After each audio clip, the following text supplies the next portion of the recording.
Thank you, Mr Deputy Speaker, and I'm always pleased to make a contribution on appropriations bills. And I always start by reminding the House that unlike the Liberal Party, the Labor Party is not a party of constitutional vandals, and we will support supply. As this could well be my last contribution before the election, I'd like to take some time to reflect on the last 3 years of this parliamentary term and highlight some of the issues that are affecting my constituents' lives and what's important to them, and to recognise the immense privilege I have in representing my local community. The number one issue in my community, like most communities in this country, is health, adequate and universal health care. Medicare matters to the people I represent in this place. Shortland is the 6th oldest electorate in the country and has an average household income below both the state and national average. Access to Medicare is a necessity, not a luxury for my constituents. And primary health care is fundamentally important in taking the pressure off our already overstretched public hospital system, particularly our emergency departments. A brilliant initiative to be developed in the Hunter region is the GP Access After Hours service. This service provides out-of-hours consultations with a GP for people who are needing medical advice. This takes huge pressure off our emergency departments. It sees 70,000 patients a year, and importantly, there's a triage service at the start of the process where families will talk to a registered nurse on the phone. This process helps 25,000 people who then do not have to then see a GP. Then the other 45,000 people do see a GP instead of clogging up our emergency department. This service is much loved and used by Hunter locals. The Liberals and Nationals, in their wisdom, at the height of the Omicron wave just before Christmas, cut funding to this essential service. This has meant the service has had to close completely at the Calvary Mater Hospital at Waratah, and services have been halved on weekends in public hospitals at Belmont and Toronto hospitals in Lake Macquarie. My community is justly outraged by these cuts. They know what a quality and efficient service GP access is and how important it is, now more than ever in the pandemic, to take pressure off public hospitals.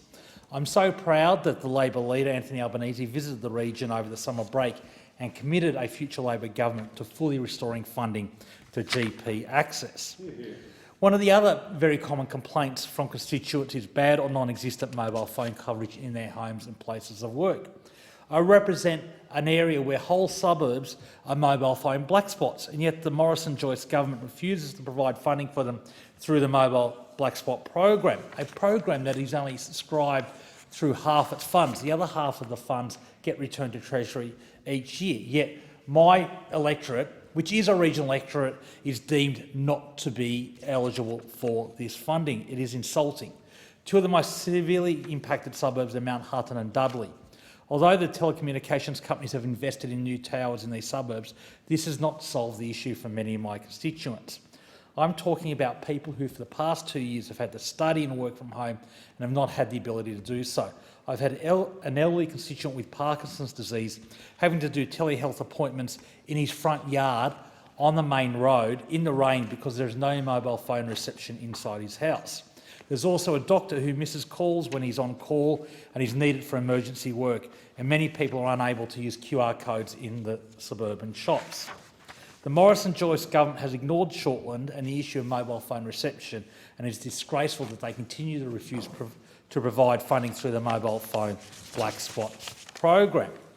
I also want to take this opportunity, Mr Deputy Speaker, to recognise and pay tribute to some of the extraordinary constituents I've encountered over the past 3 years and who I have the privilege to represent in this place. Because of the last 2 years of the pandemic, I'm sure I'm not alone in having encountered constituents who have adapted to very difficult situations and thrived in the changed world we live in. I have the greatest admiration for Greg Gates and his great workforce at Siren Holdings at Caves Beach. Before COVID, Siren was a successful dishwasher manufacturer. Because of the economic downturn, they pivoted to manufacturing hand sanitizer and now have an extensive range of disinfectants, cleaners, hand and surface sanitisers and soaps, and are really just going from strength to strength. This is a real Australian manufacturing success story, and I'm so proud to represent Greg and his Siron team in the Parliament. Croc Lucero is a talented musician. Because of the lockdown, this work basically dried up. So he focused on his other passion, Filipino cuisine. Croc is quite the entrepreneur and successfully pivoted to growing and expanding his Filipino cuisine company, Mini Pinoy Grill. Mini Pinoy specialises in spicy sauces, and having cooked and barbecued with these sauces, I can attest that they are truly quality products and not for the faint-hearted. Croc, you are an example of someone facing a difficult life and work situation who was able to embrace the challenges posed by the pandemic and to successfully grow a business. I wish you and Mini Pinoy Grill every continued success. COVID hasn't stopped internationally acclaimed filmmaker Jai Curry going from strength to strength with his films over the past few years. Jai's film Victim won 11 international awards last year. His new movie Beat, filmed in Newcastle, premiered in January and explores themes of homelessness and fame, and I have every confidence Jai will enjoy as much success this year as he did in 2021. And finally, a few of my constituents who have excelled both in their professional and private lives and have achieved success and acclaim both nationally and internationally. Paralympian Reid McCracken, who won silver in Tokyo last year. Emily Van Egmond, who played in the Matildas at Tokyo. Whitebridge's Geraldine Viswanathan, who has achieved much success in Hollywood and recently featured in a Super Bowl ad with Jim Carrey. Red Bull cliff diving world champion Rhiannon Ifland, who continues to thrive in this competition, and Hayden Gavin, who was recognised for not only playing 150 rugby games for the mighty Southern Beaches, but also being a finalist in the prestigious Australia's Most Ordinary Rig competition, Mr Deputy Speaker. And finally, I recognise and thank my constituents who have been recognised in the recent Australia's Day Honours list. Patricia Comerford, Elizabeth and John Dickerson, Dennis Gordon, Loretta Morton, Brian Rudder, John Thomas and Derek Brindle. Thank you for all your service to our community. I'm very proud of the people I represent, and I look forward to the coming months where I'll seek the support of my constituents to continue to be their voice in Canberra. I look forward to speaking and meeting with them in the coming weeks, as I have done over the past 9 years. I will be campaigning on Labor's plan for a better life for working families with cheaper childcare, strengthening Medicare and affordable housing, secure work and a future made in Australia, which is so important for the Hunter region, which is a proud industrial and manufacturing heritage and has much to gain from Labor's plan. Mr Deputy Speaker, in the time remaining to me, I want to reflect on a separate issue which causes great sadness and, quite frankly, anger to me, which is the outrageous politicisation of national security by the Prime Minister and his ministers. He is effectively, Prime Minister Scott Morrison, is effectively doing Beijing's bidding in his attempt to politicise national security and exploit issues for petty political advantage. This is truly desperate fear-mongering by a Prime Minister deeply unpopular, not only in the community but in his own party room. And it runs in stark contrast with expert advice we heard from estimates only in the last couple of days. A senior DFAT official today said Beijing seeks to exploit social and other divisions in countries to pursue its interests. That is why I say, with no fear of contradiction, that Prime Minister Morrison is doing Beijing's bidding by trying to portray that there is some division on the issue of national security between the Liberal government and the Labor Party. There is no distinction on attitudes to increasing Chinese aggression in our region. There is no division, there is no distinction, there is no difference. But Mr Morrison attempts to betray one for petty political advantage, and he plays right into the hands of the aggressive policies of Beijing. Similarly, we've seen accusations about candidates that is completely contradicted by testimony by the ATO chief, who made it very clear that first the attempts at foreign influence failed. He had absolute confidence in every single candidate of that political party some people have speculated on. And more importantly, he made it very clear that these attempts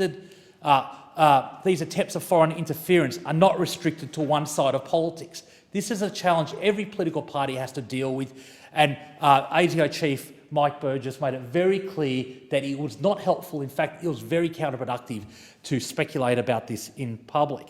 But this is not the first time that this government and this political party, the Liberal Party, has attempted to politicise national security. This is a political party that, when it gets into trouble, goes back to this well time and time again. They have got form reaching back to their predecessors in the United Australia Party of doing this.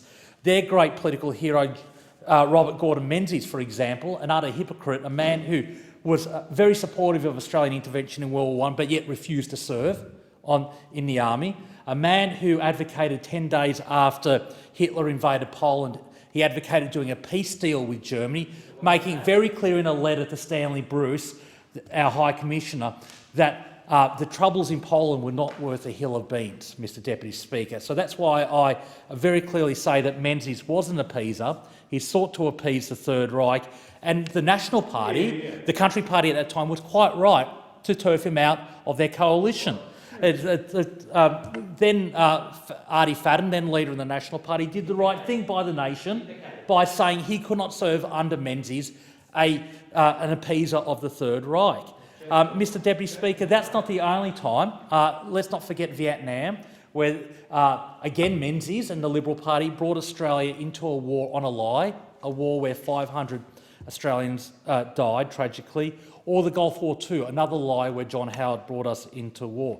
And the great tragedy is that there is a real fervent debate around national security and the defence of the nation, where we can talk about how the government and the Australian Labor Party have differences. And that's in procurement performance, in making sure the Australian Defence Force have the weapons, the equipment they need and when they need it. And this is where this government is so egregiously falling down. 25 major projects are running cumulatively 68 years late. Let me repeat that, Mr Deputy Speaker. 25 major defence procurements that are vital to the ADF are running 68 years late under this government. They are spending... there are a rotating litany of defence ministers that come and go. Goldfish have a longer life expectancy than defence ministers in this government. They are spending $7 billion on new Black Hawk helicopters after spending $3.5 billion on the MH90 failed Taipans, a helicopter where the door was not wide enough for troops to exit the helicopter while firing the helicopter machine gun. We had the $1.5 billion Spartan battlefield airlift aircraft that couldn't fly into battlefields. A minor problem, Mr Deputy Speaker, spending $1.5 billion of taxpayers' money on an aircraft that couldn't do its main purpose of flying into battlefields. We had the $3 billion battlefield management system that failed cyber security tests. We had $4 billion wasted on the attack-class submarines, on the contract with the French that this government has now junked. We only learned yesterday that the Joint Strike Fighter, the $16 billion Spear's Edge of the ADF, the frontline air defence fighter for the ADF, is flying thousands of hours less each year than planned and budgeted for. And probably the most appalling example is the $30 billion Hunter-class frigates that are now blown out to $45 billion. Gone from $30 billion to $45 billion, and not one of them has hit the water yet. They are running 4 years late. They are 2,000 tonnes overweight. They will be slower than the rest of the fleet. They will have a shorter range than the rest of the fleet. They will be very noisy, which is a problem for a frigate that's primarily designed to hunt submarines. Noise is an issue if you're trying to hunt submarines, unsurprisingly. And as concerningly as that is the fact that because it's overweight, because they've made it stuffed up the design, the frigate captains will have to choose between using their radar and going at full speed. In a high-threat environment where you're facing potentially incoming missiles, being able to use your radar and go at full speed tend to go hand in hand, Mr Deputy Speaker.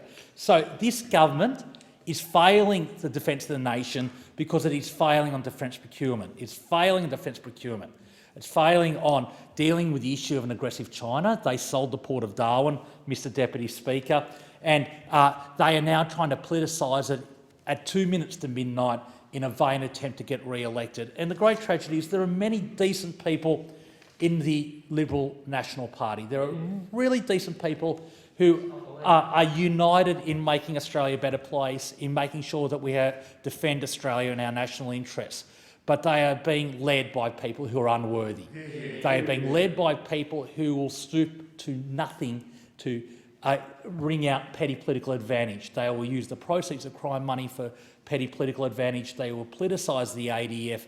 They will fearmonger, they will scaremonger to try and wring every little political advantage as we approach an election. And it's a great pity because not only does it do them a disservice, it does the nation a disservice. It undermines confidence in the parliamentary system. It undermines confidence in a united Australia that will confront the many global challenges that are now rising. So I end this speech with profound disappointment about the actions of the government, and I can only say, let's bring on a Labor government that will fix this country.